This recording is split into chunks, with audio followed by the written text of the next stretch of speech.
This is The Scoop for Friday. I'm Sean Canan with the WMNF News headlines. A federal judge was considering whether Florida's Attorney General should be held in contempt for disobeying her temporary order prohibiting the enforcement of a new state law, making it a misdemeanor for people in the U.S. without documentation to enter Florida. U.S. District Judge made no decision following yesterday's hearing on whether Attorney General James Utmeyer should be sanctioned.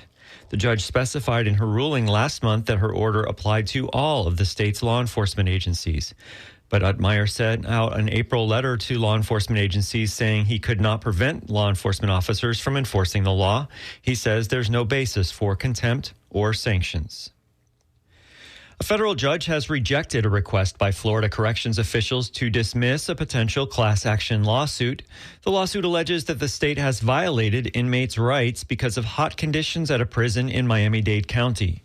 This week, the U.S. District Judge ruled that inmates at Dade Correctional Institution can pursue claims under the U.S. Constitution's Eighth Amendment, the Americans with Disabilities Act, and a disabilities-related law known as the Rehabilitation Act. The Eighth Amendment bars cruel and unusual punishment. The judge's ruling described a prison with a large number of older inmates that does not have air conditioning or adequate ventilation in dormitories or in the dining area.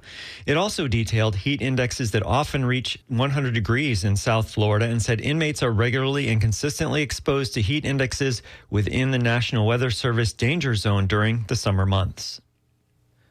St. Petersburg raised a pride flag yesterday to kick off Pride Month. WMNF's Sarah Goebel reports. Elected officials spoke outside City Hall. Speakers like State Representative Michelle Rayner celebrated the start of Pride Month, highlighting unity and inclusivity. We decide as a city that we're going to come together and nobody gets to tell us who we are going to be. When we raise that flag, it is saying, this is who we are. We are unshakable. This is our line in the sand. For the past 11 years, St. Petersburg has raised the LGBTQ plus pride flag above City Hall. And this year's ceremony celebrated the 22nd anniversary of St. Pete Pride. This is Congressmember Kathy Castor. But we're not going to let hate win, are we? No. We're going to continue to march forward. The ceremony concluded with city leaders emphasizing the importance of community support.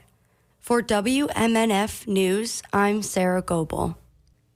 The Florida Supreme Court has tossed out an appeal aimed at preventing the scheduled June 10th execution of Anthony Wainwright because a lawyer who filed it was not his lead attorney. Yesterday's decision left one appeal pending at the Supreme Court for Wainwright, who was convicted of the 1994 murder of a woman who was kidnapped from the parking lot of a Lake City grocery store. Behind one storefront at Tampa's University Mall, you won't find people shopping, you'll find them inventing. WMNF's Chris Young takes us inside the AmRock Fab Lab, where students of all ages take STEM classes and learn to create.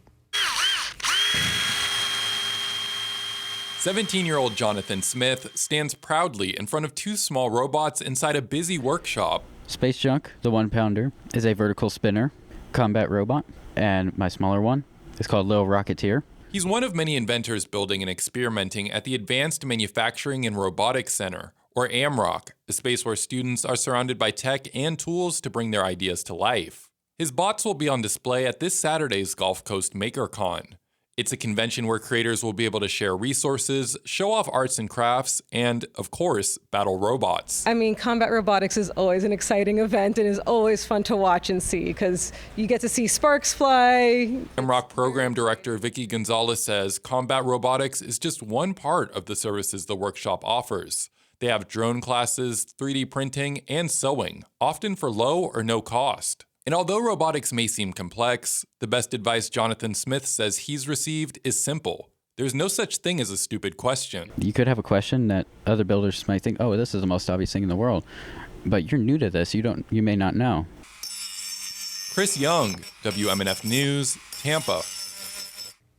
It'll be windy today with highs in the high 80s. Tonight, scattered thunderstorms overnight with lows in the high 70s. And tomorrow, thunderstorms in the morning with highs in the mid 80s. I'm Sean Canan with the WMNF News headlines. This is The Scoop, recorded at WMNF Tampa.